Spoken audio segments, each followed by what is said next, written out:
Graça e paz do Senhor Jesus.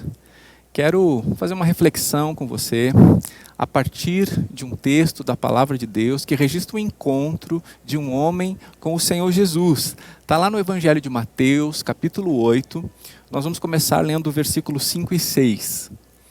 Tendo Jesus entrado em Cafarnaum, um centurião se aproximou dele implorando: Senhor, o meu servo está na minha casa, de cama, paralítico, sofrendo horrivelmente. Esse homem que pede ajuda para Jesus, em relação ao seu servo que está muito mal, sofrendo muito, é nada mais, nada menos do que um centurião romano. O centurião romano é o comandante de uma centúria, ou seja, 100 militares romanos. Naquela cultura, aquele homem poderoso, ele poderia simplesmente descartar o servo que não podia mais servir, que não tinha mais serventia aos seus propósitos. Ainda hoje a gente encontra dificuldade de que as pessoas que tenham alguma necessidade especial sejam respeitadas, e nós estamos falando aqui de mais de 2000 anos. Então, naquela cultura, então, quando uma pessoa não podia ser produtiva, ela era descartada, tinha que ficar mendigando à porta da cidade. Mas esse homem, surpreendentemente, não descarta aquele servo, mas vai até Jesus pedir ajuda por ele. E Jesus se dispõe. Versículo 7, Jesus diz: eu vou lá curá-lo. Mas agora vem uma outra atitude surpreendente do centurião.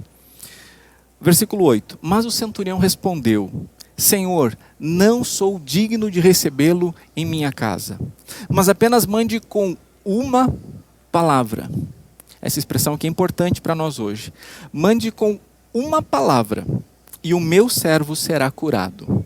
Porque eu também sou homem sujeito à autoridade, tenho soldados a minhas ordens, e digo a este: vá, e ele vai, e a outro: venha, e ele vem. E ao meu servo: faça isto, e ele faz. O centurião, ele cria que Jesus é tão poderoso que bastava uma palavra do Senhor e tudo mudaria. Se o Senhor decretasse, aconteceria. E esta é a fé deste centurião romano. O centurião romano entendia de autoridade. Ele mesmo ordenava e coisas aconteciam.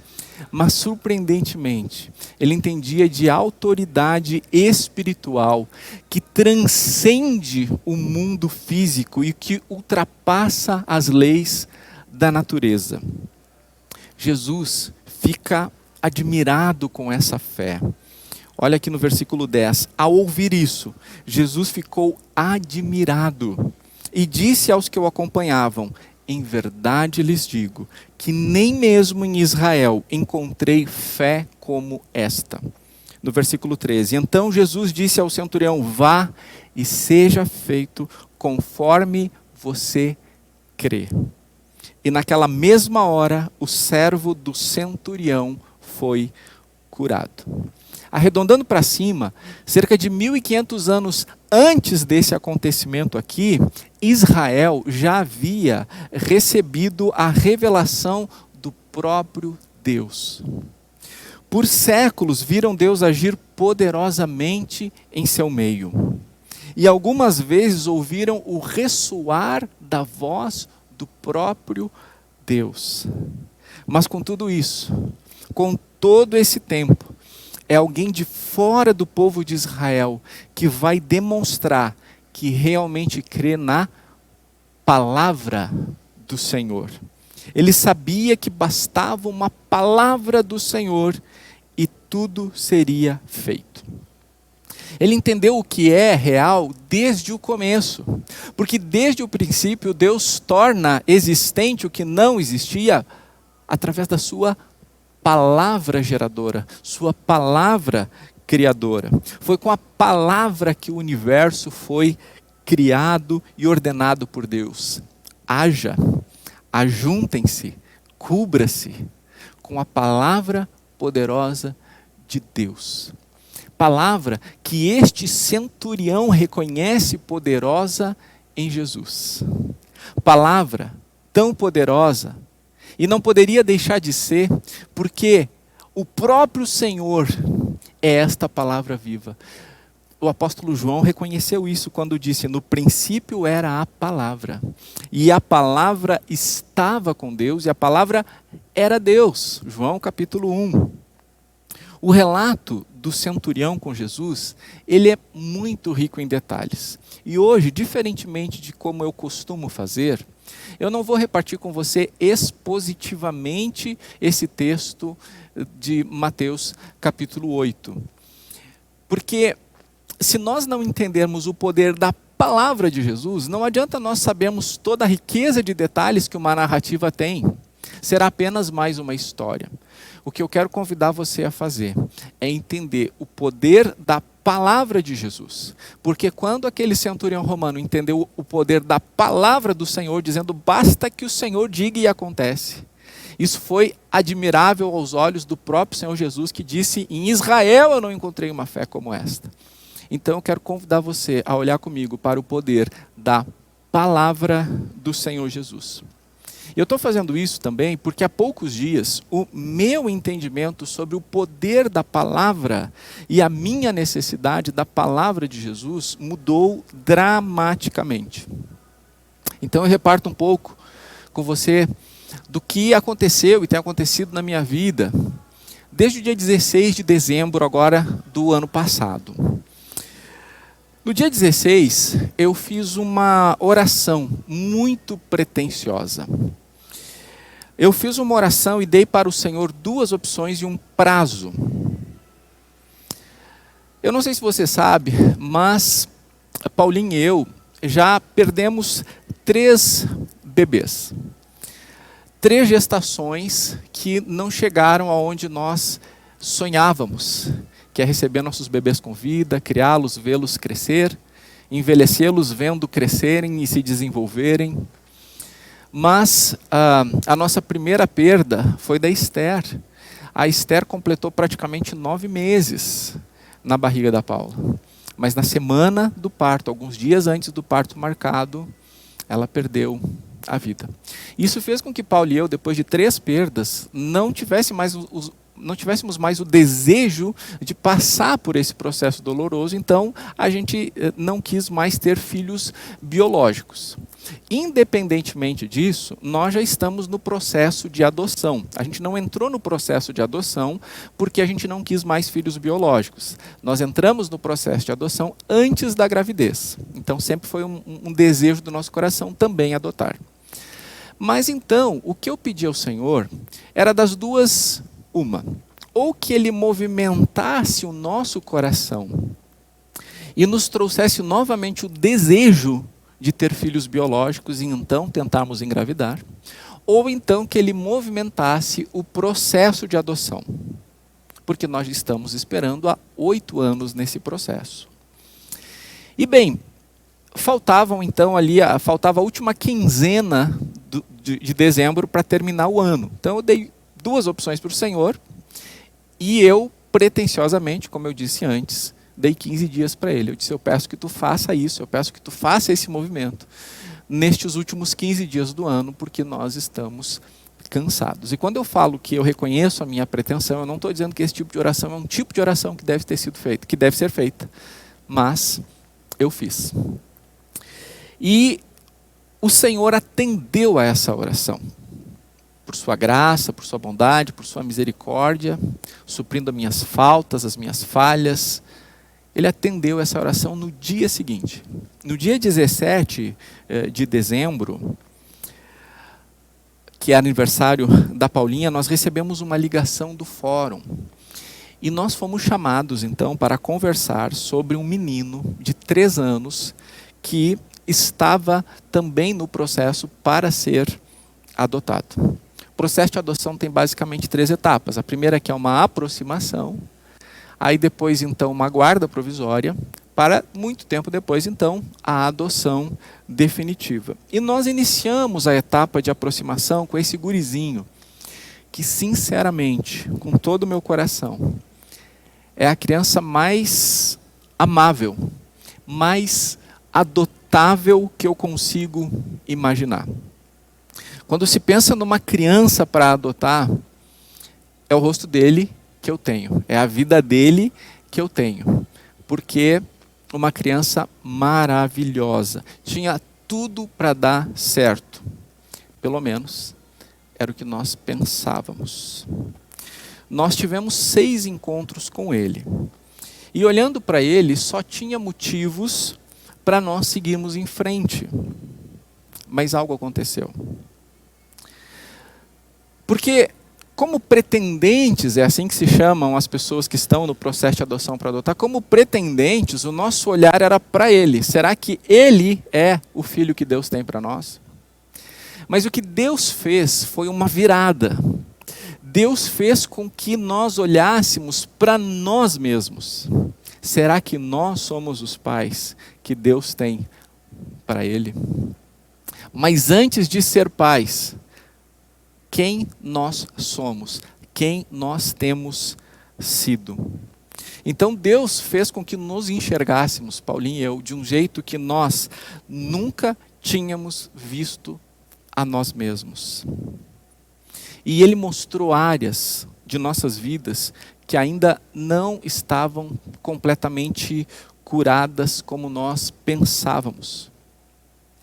Porque diante de tantas dores pelas quais Paulinho e eu passamos, e é uma história que tem bastante dores mesmo, para você ter uma ideia, 6 meses antes de nós casarmos, a Paula perdeu o pai de uma maneira trágica. O pai dela foi assassinado em um assalto. 6 meses depois ela casa, 6 meses depois ela perde o avô. A gente daqui a pouco se muda para uma outra cidade, passa por todo um processo de adaptação, passa por todo um processo doloroso naquela cidade. E aí nós temos uma vida de muita alegria no Senhor. Mas dentro de um pano de fundo de alegria da salvação, muitas dores. E como nós seguimos em frente, como nós continuamos glorificando a Deus, como nós continuamos testemunhando, nós achávamos que tudo estava superado. A questão é que não. A questão é que algumas feridas ainda estavam abertas dentro de nós e elas precisavam ser curadas. Nós temos uma grande capacidade de superação e de seguir em frente. O problema é que a gente segue em frente e acha que porque seguiu em frente está tudo resolvido. E o que a gente entendeu é que não. O Senhor nos mostrou claramente estas feridas, Ele ressaltou estas feridas abertas em nós. Mas Ele também mostrou, quando Ele fez a gente se enxergar, que nós tínhamos ídolos em nossas vidas. Ídolos quando nós projetávamos alguns cenários, quando nós olhávamos para o futuro, quando nós acreditávamos em algumas das nossas capacidades e nós percebemos que nós estávamos idolatrando a nós mesmos, as nossas capacidades, as nossas condições e situações que nós estávamos construindo. E se tem uma coisa que Deus faz com todo aquele que quer segui-lo, é derrubar os ídolos. E Deus fez isso. Isso tudo é muito doloroso porque a gente não quer ver feridas abertas em nós. Nós queremos seguir em frente. Você sabe que quando vai se mexer na ferida, isso não é uma coisa agradável. E é muito desagradável 2 coisas em relação aos ídolos. Primeiro, perceber que nós somos idólatras. Eu não estou dizendo me prostrar diante de imagens, mas quando nós colocamos circunstâncias ou nós mesmos como necessários para que a nossa vida aconteça e aconteça da melhor maneira possível. Então, nos reconhecemos idólatras e termos o ídolo ou os ídolos removidos foi algo muito difícil.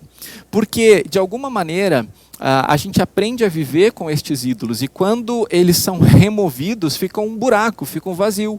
Nós não sabemos como seguir em frente sem aqueles ídolos que nós nem sabíamos que tínhamos, mas quando o Senhor fez com que nós enxergássemos a nós mesmos, ficou claro que nós os tínhamos.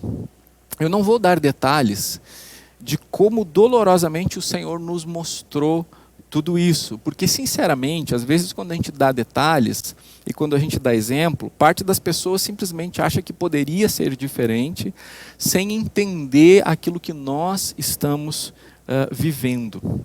Mas a questão é que de forma trágica, nós não conseguimos prosseguir e nós pedimos uma suspensão no processo de adoção por 6 meses. Mas, infelizmente, esse lindo menino não podia esperar 6 meses. Ele já esperou 4 anos da vida dele, né? Ele tinha 3 anos quando a gente recebeu a ligação e ele fez 4 nos dias seguintes. Ele passou 4 anos, toda a sua existência, acolhido numa instituição. Ele não pode esperar mais 6 meses para ser recebido em uma família. Mas nós entendemos que estes 6 meses era um período, ou é um período necessário, para que cada uma das feridas abertas que o Senhor nos mostrou, para que cada ídolo seja totalmente removido e que o Senhor de fato venha a ser o centro das nossas vidas, que a gente aprenda a viver centrados no Senhor e na sua palavra e encontrar, não só teologicamente, doutrinariamente, mas com toda a nossa vida, suficiência nele.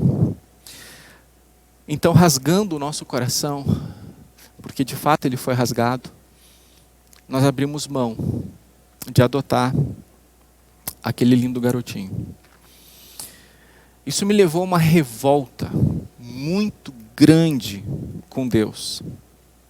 E essa revolta me levou a questionar absolutamente tudo na minha vida. Eu não me orgulho em dizer isso que eu estou dizendo para você, mas eu questionei a verdade da palavra de Deus, da pessoa e da obra de Jesus. Porque agora eu consigo falar sobre isso. A primeira vez que eu ministrei essa palavra na Igreja Batista da Comunhão, eu não sei nem como eu consegui chegar ao fim, de tanto que eu chorei diante da igreja. Esta é a terceira vez que eu reparto esta palavra, este testemunho.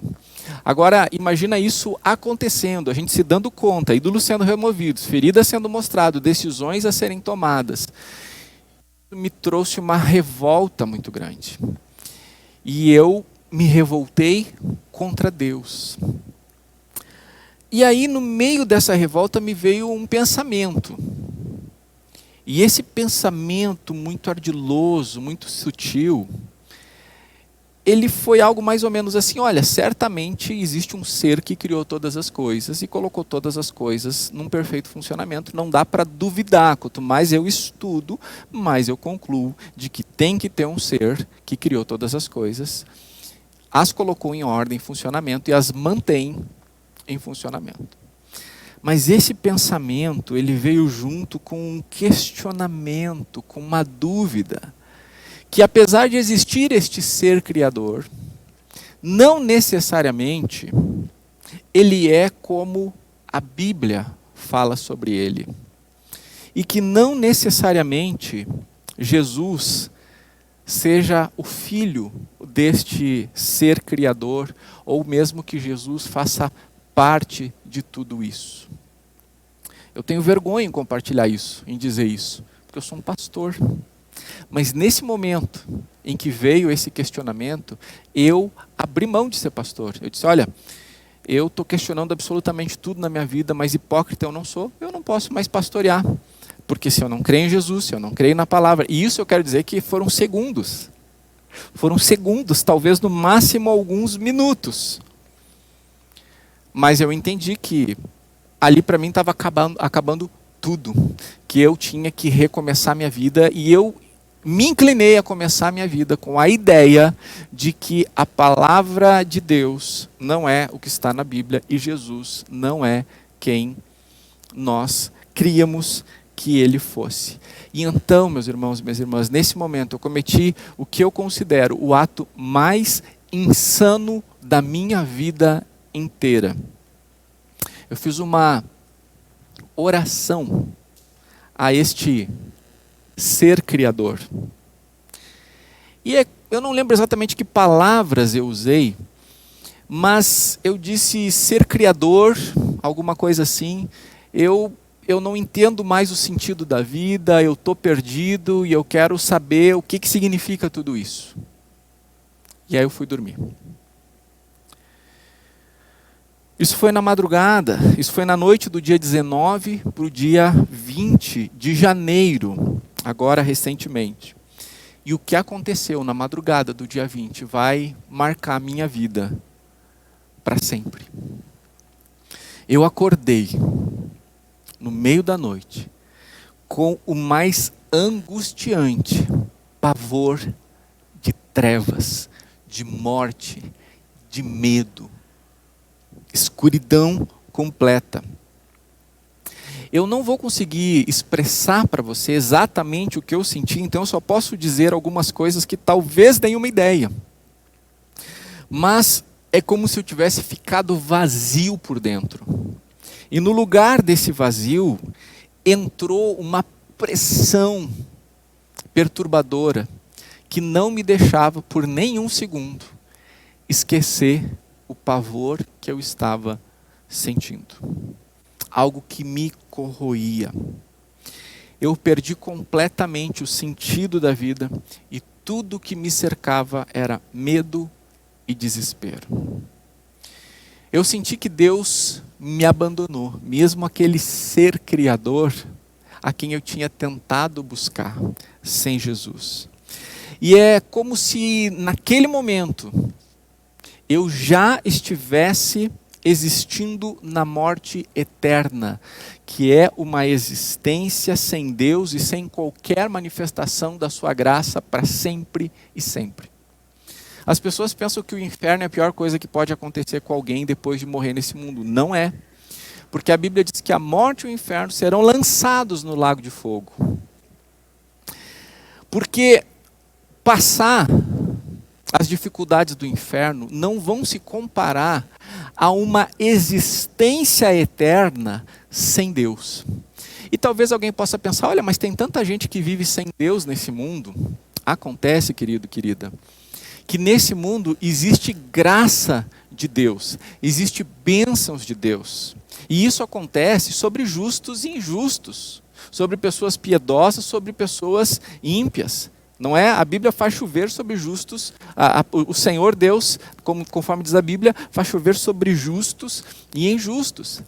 Imagina que eu sou um bilionário.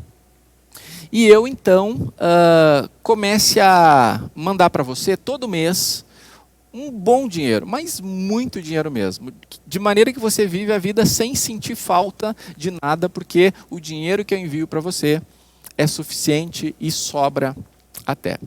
Mas você não me conhece, você não sabe nem onde eu moro, mas todo mês você vai lá, tira o seu extrato e está lá o dinheiro. Então, desse jeito, você não sente que precisa conviver comigo. Você não sente que precisa ter um relacionamento comigo. Você não precisa nem se importar comigo, porque todo mês está lá na sua conta o dinheiro. Assim é a realidade deste mundo, das pessoas que vivem como se Deus não existisse. Elas não sentem falta necessariamente de Deus, não se dão conta da necessidade de Deus, porque elas vivem num mundo que tem muita fartura de Deus, tem muita abundância de Deus. O próprio ar que a gente respira é o Senhor que está nos permitindo ter nesse exato momento. Se o critério dele fosse, se você não me escolher agora, você não vai desfrutar de nada que eu mando, nem o ar, bom, não ia durar alguns segundos, né, a nossa resistência a Deus. Mas a questão é que depois que todos morrermos aqui neste mundo, quem morrer sem o Senhor Jesus Cristo, sem ter crido e recebido o Senhor Jesus Cristo, vai passar toda a sua eternidade sem Deus e sem nenhuma manifestação da vida de Deus, da graça e da bênção de Deus. Esta é a morte eterna. E naquela madrugada do dia 20 de janeiro, foi isso que eu senti. Eu senti como se eu já estivesse lá, sem nenhuma manifestação da presença de Deus. E isso foi terrivelmente atordoante. Eu não tenho palavras para conseguir explicar o que eu senti desta mostra de morte eterna. Mas mesmo não sentindo a existência de Deus, sem sentir a vida de Deus, e até parecer que eu estava falando com nada, tinha um mínimo de uma faísca de fé lá dentro de mim, e eu entendi que eu deveria declarar e decidir coisas baseado numa fé que eu tinha, mas não sentia ter. Porque são duas coisas diferentes, né? O crer é uma coisa, o sentir é outra coisa. Quando as duas coisas estão junto, maravilha. Mas aqui, naquele momento da minha vida, as duas coisas estavam de forma separada. Uma faísca de fé que eu nem sabia que eu tinha naquele momento, porque não sentia. Eu me coloquei em pé na sala da minha casa, naquela madrugada, e então eu declarei: eu creio em ti, Senhor. Eu creio em ti, Senhor. Mas é como se eu estivesse falando com nada, assim, me sentindo um hipócrita, um tolo. E aí eu entendi que eu precisava ser reevangelizado. Não tinha ninguém ali para me reevangelizar naquele momento. A Paulinha tinha conseguido dormir um pouco, o que naquele momento era uma dificuldade também para nós, termos uma boa noite de sono. Mas então eu decidi que eu ia ler João. Eu vou ler o evangelho inteiro de João aqui, que é um evangelho claro sobre a palavra de Deus, sobre a mensagem de vida de Deus. E eu comecei a ler João capítulo 1, capítulo 2, capítulo 3, capítulo 4, mas nada de vir qualquer alívio. Era como se eu estivesse lendo um conto de fadas que não fosse real. Mas quando eu cheguei em João, capítulo 5, versículo 23, algo aconteceu. Diz o seguinte, João 5, 23. Para que todos honrem o Filho, assim como honram o Pai. Quem não honra o Filho, não honra o Pai que o enviou. Eu vou ler de novo. Para que todos honrem o Filho, assim como honram o Pai. Quem não honra o Filho, não honra o Pai que o enviou. Sabe quem que disse isso aqui? Jesus. Palavras de Jesus. E quando eu cheguei aqui em João 5:23, essa palavra me abraçou. E eu fui colocado diante do Senhor. E claramente eu entendi que Deus estava me dizendo: se você não quer nada com o meu filho, não tem nada comigo. Quem rejeita o meu filho amado, me rejeita.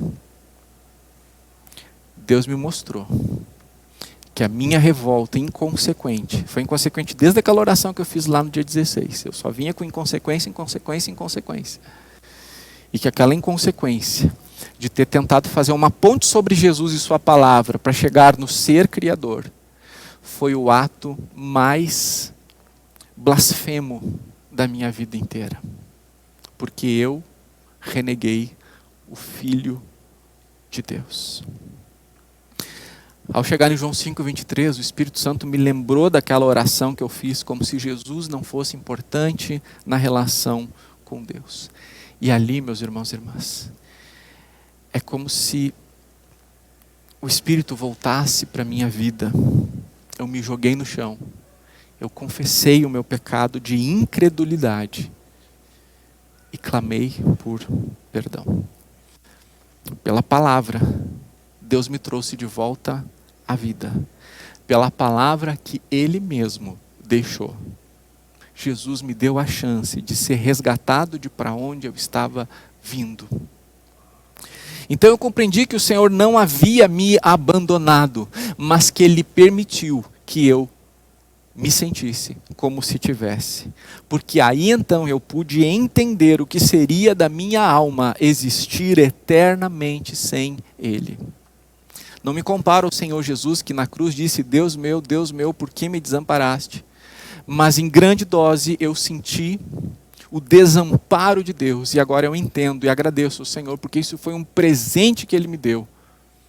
Porque ao me sentir distante de Deus, e ao Ele ter me respondido por que isso aconteceu, porque eu rejeitei, eu não honrei Jesus, isso me trouxe a vida. E foi pela sua palavra que Ele respondeu. E eu louvo ao Senhor porque em meio ao pavor da morte, foi para a palavra que eu corri. Mesmo sem sentir que eu cresci nela, eu decidi crer nela.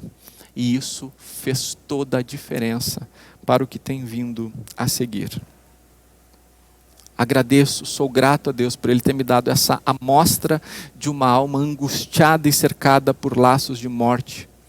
Porque isso me ajudou a compreender o quanto Jesus é Salvador e o quanto eu creio nele. Aqui na Igreja Batista da Comunhão, já há mais ou menos 10 anos, nós teologicamente entendemos que Jesus é tudo. Que quem tem Jesus tem tudo, quem tem Jesus não tem falta de nada.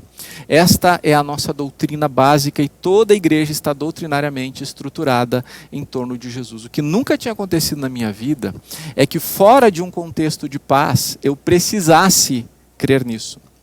Uma vez, uma tia muito querida, minha tia Gladys, porque eu mandei uma mensagem para ela dizendo: quem tem Jesus tem tudo o que precisa. E ela me respondeu algo mais ou menos assim, dizendo: mas a gente só entende isso quando sabe que Ele é tudo o que nós temos. Então eu vou repetir: Jesus é tudo o que nós precisamos, mas isso só faz sentido quando nós entendemos que Ele é tudo o que nós temos. Durante muito tempo, como pastor, eu tenho entendido que, eu tenho declarado e entendido num determinado nível que Jesus é tudo o que nós precisamos. Mas agora, na dor, eu entendi que Ele é realmente tudo o que eu tenho. Porque quando o Senhor me permitiu sentir aquele pavor, aquela angústia, nada do que eu tenho, nada do que eu construí, nada do que eu pretendo construir, era 1% de alento para eu poder continuar existindo sem o Senhor. E eu entendi que Ele de fato é a minha riqueza. E eu pude ter uma nova dimensão da fé e do relacionamento com o Senhor Jesus. Mas não fez só enxergar a mim mesmo, isso também me fez enxergar de forma diferente as pessoas ao meu redor, que ainda não creem em Jesus. E que não tiveram o que eu considero agora o privilégio de sentir o pavor da morte eterna. Porque se todos sentissem o pavor da morte eterna, correriam para o Salvador. Mas por não terem sentido o pavor da morte eterna, por desfrutarem das bênçãos de Deus nesse mundo e achar que não precisam do Senhor, não estão buscando Ele, não estão recebendo Ele em suas vidas. E então, a compaixão que eu tenho dessas pessoas hoje é outra. Por muito tempo eu tenho orado pelo dom de evangelista, porque eu quero com mais naturalidade repartir sobre o Evangelho de Jesus, testemunhar sobre Jesus. Eu não creio que esse dom veio agora, mas o que veio foi um olhar de compaixão, porque eu não quero que as pessoas que eu amo, e na verdade até as pessoas que eu nem conheço, mas eu olho na rua e penso: será que tem Jesus? Me dá uma angústia em pensar que essas pessoas talvez venham passar não 1 ano, 2, 3, 10 ou mesmo 60 ou 100 anos, mas a eternidade inteira sentindo aquilo que eu senti. E muito mais naquelas poucas horas da madrugada do dia 20 de janeiro. Não. Nós não podemos descansar, meus irmãos e minhas irmãs, enquanto nós tivermos familiares, amigos, pessoas ao nosso redor que não conhecem Jesus. Tenha compaixão da alma das pessoas ao seu redor. E invista junto naquilo que nós fazemos como igreja, nas nossas ações missionárias, para que o Evangelho chegue em todo canto do mundo. As pessoas estão vivendo a sua vida e não se dando conta de que logo, logo todos precisaremos prestar contas. Jesus mesmo conta que alguém arruma a sua vida, né? Diz assim: eu vou ampliar aqui as capacidades que eu tenho de acumular recursos. Jesus diz: louco, essa noite tua alma será pedida. De que adianta o homem ganhar o mundo inteiro e perder a sua alma? Mas isso também fez, meus irmãos e irmãs, a enxergar os meus irmãos e irmãs em Cristo que sofrem emocionalmente e espiritualmente. O Senhor está me direcionando a apressarmos aquilo que nós já havíamos começado a sonhar, a conversar e ter alguns passos em relação a sermos uma igreja na qual a cura do Senhor Jesus. Para cada pessoa que sofre, para cada opressão, para cada angústia, nós encontrarmos no poder do Espírito Santo, através da vida de uns aos outros, todo o alívio. Porque Jesus disse: venham a mim todos os que estão cansados e sobrecarregados, e eu vou dar alívio para vocês. E a igreja é o corpo de Cristo, é alívio que o Senhor reparte neste mundo. Irmãos, a angústia não passou de forma total imediatamente, ali naquela madrugada do dia 20. Primeiro, voltou a fé. Depois o sentido começou a voltar, e aí começaram alguns momentos de paz.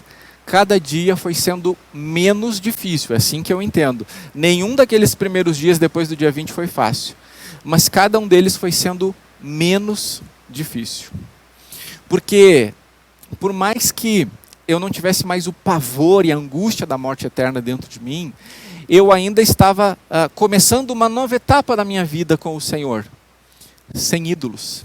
E como eu disse antes aqui, quando a gente perde os ídolos, fica um vazio ali, que a gente não sabe como é que vai viver, como é que vai fazer as coisas, porque de alguma maneira eles estruturavam a nossa cosmovisão. Então, isso ainda me trazia alguma perturbação, de maneira que eu não podia me sentir em paz. Mas aí, naqueles primeiros dias, lá pelas 6 da tarde, 6:30, por aí, vinha um alento, que durava um pouquinho. Eu ia dormir, a noite não era tão fácil, acordava ainda com aquela certa perturbação, mas aí daqui a pouco às 5 da tarde, no outro dia às 4, às 3, o alento foi vindo cada vez mais cedo, até que virou uma chave e cada dia passou a ser melhor. Antes era cada dia menos pior, agora é cada dia melhor. E eu agradeço a Deus pelo que Ele está fazendo na minha vida e na vida da Paulinha. Eu ainda tenho preocupações.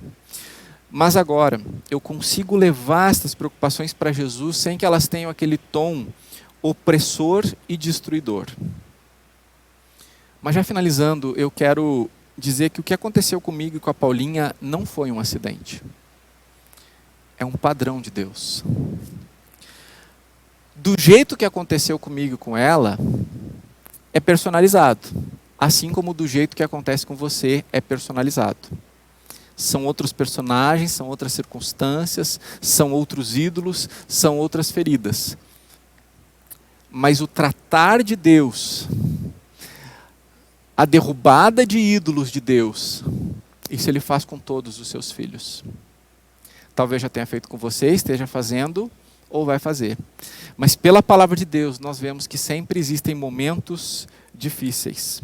Jesus chamou momentos assim de poda, que o Pai faz nos ramos da videira. Pela graça do Senhor, Paulinho e eu cremos que o Senhor já trouxe frutos através das nossas vidas.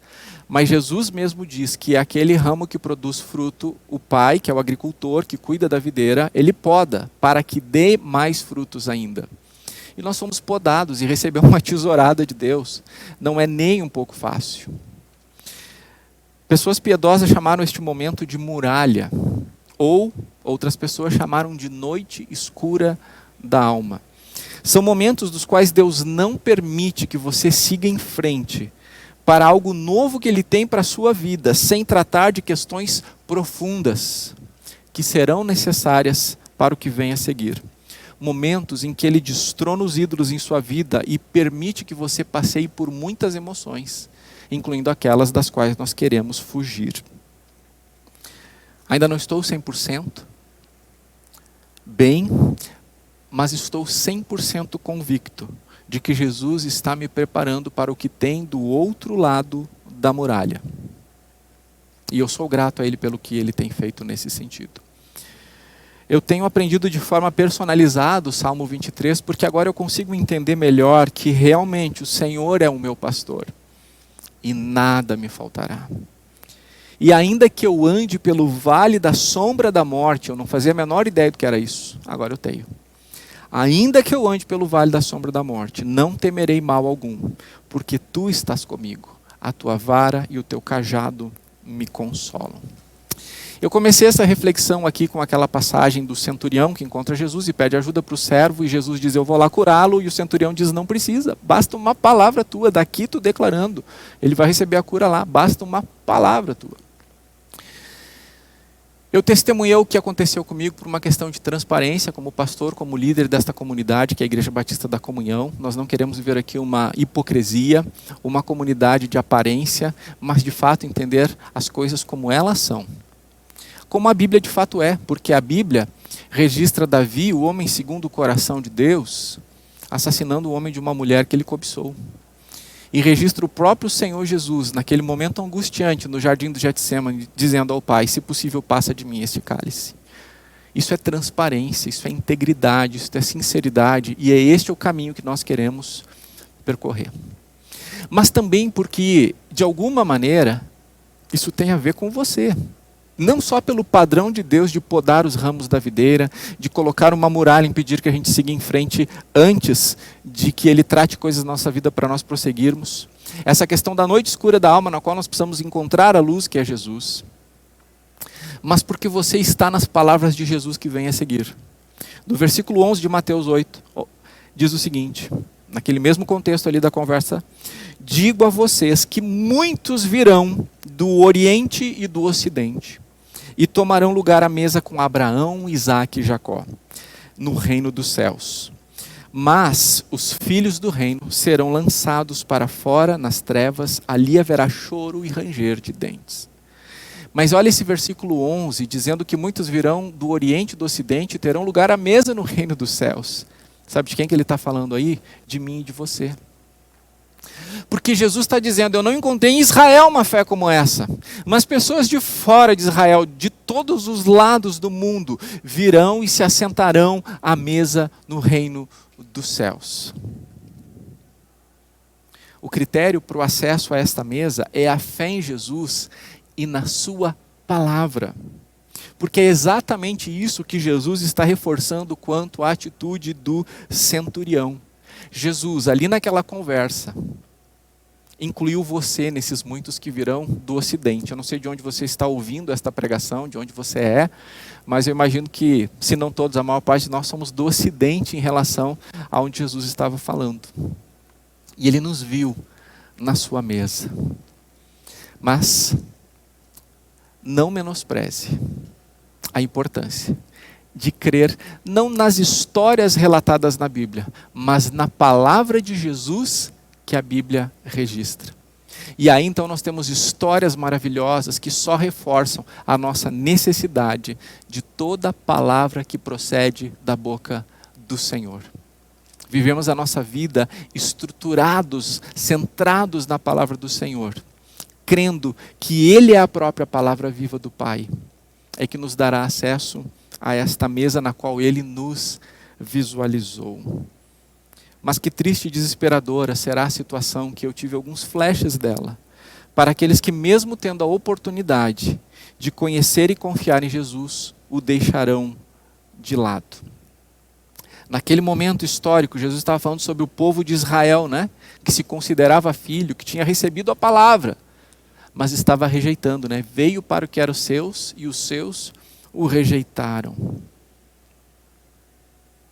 Mas acontece que esse alerta também é válido para a igreja do Senhor, com ainda mais seriedade, porque nós recebemos a palavra pelo Espírito Santo de Deus e nos consideramos filhos. Mas olha aqueles que simplesmente se consideram filhos, serão lançados para fora nas trevas, ali haverá choro e ranger de dentes. Nós sabemos que nos considerarmos filhos agora não basta, que nós precisamos causar essa admiração em Jesus que o centurião causou. Basta uma palavra tua, basta uma palavra tua. Que eu e você possamos dizer, para onde iremos, Senhor? Só Tu tens as palavras de vida eterna. Que eu e você possamos dizer, Senhor, não deu certo do nosso jeito, mas sob as Tuas palavras lançaremos as redes.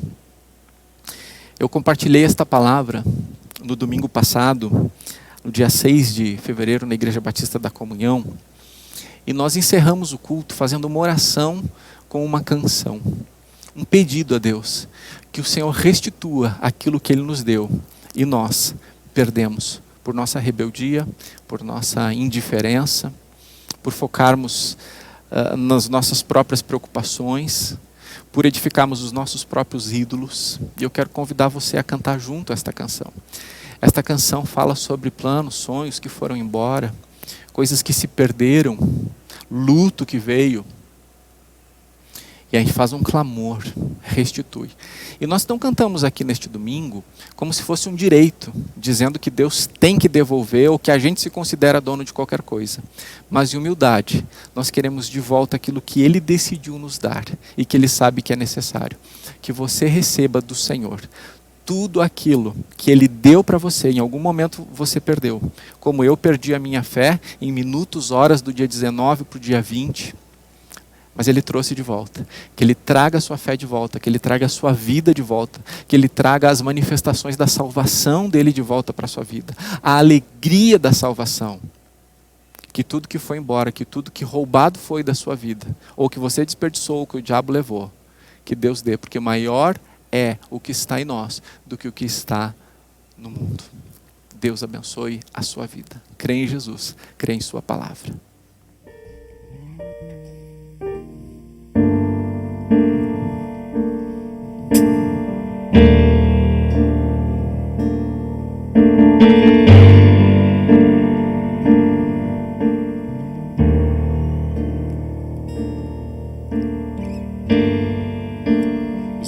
planos que foram embora, o sonho que se perdeu, o que era festa e agora é luto do que já morreu. Não podes pensar que esse é o teu fim, não é o que Deus planejou. Levante-se do chão, erga um clamor, restitui. Eu quero de volta o que é meu. Sara-me e põe teu azeite em minha dor. Restitui, leva-me às águas tranquilas, lava-me e refrigera minha alma. Restitui.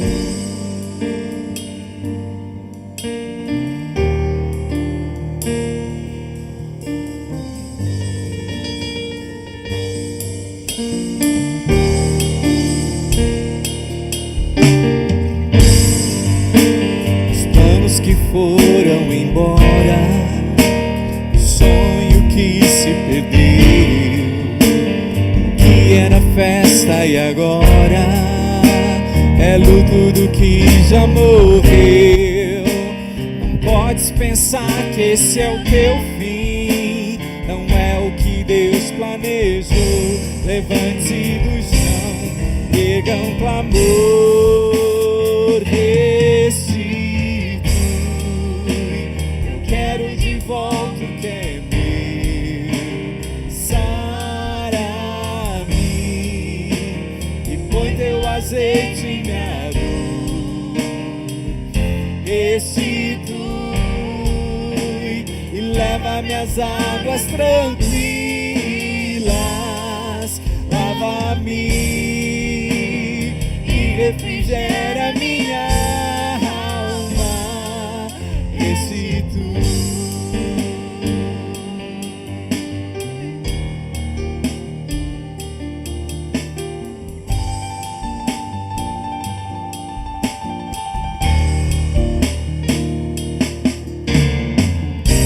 O que roubado foi não poderá se comparar a tudo aquilo que o Senhor tem preparado ao que clamar.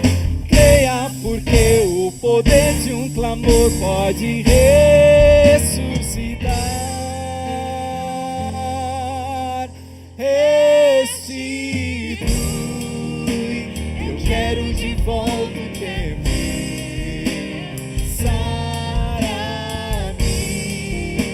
e põe teu azeite em minha dor. Restitui, leva-me às águas tranquilas, lava-me e refrigera minha alma. Restitui.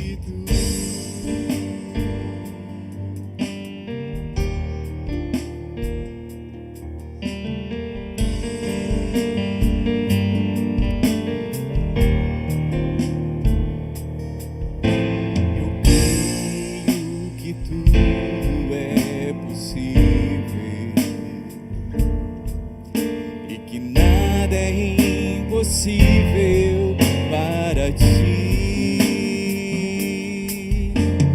Basta uma palavra tua e os montes se removerão. Eu creio que tudo é possível, que nada é impossível para Jesus. Basta uma palavra tua e os montes se removerão, pois contigo saltarei muralhas e também destruirei exércitos.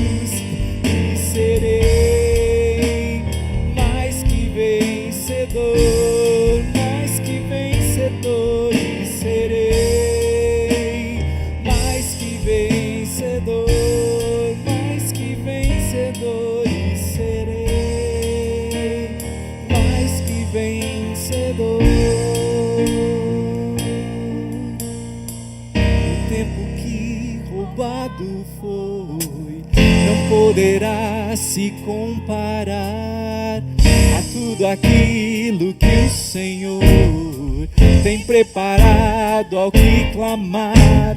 Creia, porque o poder de um clamor pode ressuscitar. Ressuscita. Eu quero de volta o que é meu.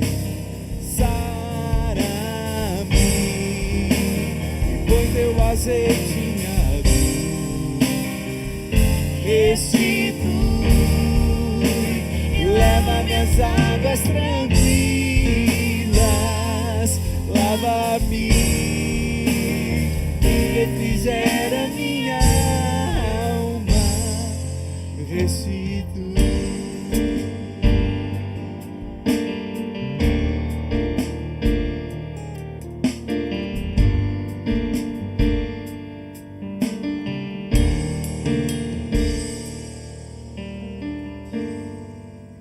Senhor Jesus, o Alfa e o Ômega, o princípio e o fim, aquele que era, que é e que há de vir.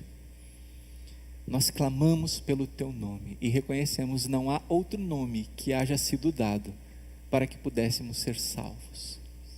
Senhor Jesus, para onde iremos? Só tu tens as palavras de vida eterna. Senhor Jesus, sob as tuas palavras lançaremos as redes. Em teu nome precioso, resgata a nossa fé, aprofunda a nossa fé, ressignifica as nossas vidas. Em teu nome, amém. Amém. Tenha uma semana abençoada e abençoadora, em nome daquele que vive, Jesus. Amém.